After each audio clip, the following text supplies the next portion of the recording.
ఒక 2 లక్షలు తీసుకొస్తే వాడిని రమ్మని మా ఇంటి దగ్గరికి వచ్చిన తర్వాత ఆ బుక్ తీసుకొని వాడిని పెట్టి ఇద్దరం కలిసి తీసుకొని వస్తాం. సరే బావా, నేను పోతున్నా, నా కొడుకు ఈ విషయాలన్నీ చెప్తా.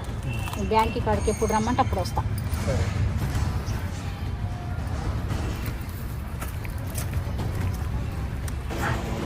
రండి నాగా.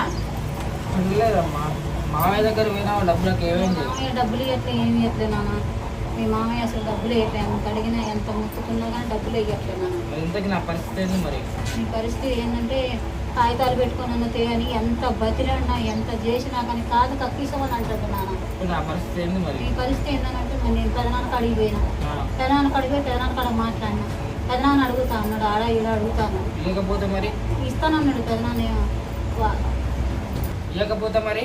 పెదనాన్న ఎట్లా గట్ట చేస్తా అన్నాడ్రా, మన రక్త సంబంధం కాబట్టి మన పెదనాన్న కాబట్టి ఇస్తా అన్నాడ్రా. సరే, నువ్వు ఏదో ఒకటి చేయమ్మా, నా డబ్బులు కావాలి నాకు. నా బతికేమైపోతుంది నాకు పెదనాన్న అర్థం కావట్లేదు. కాబట్టి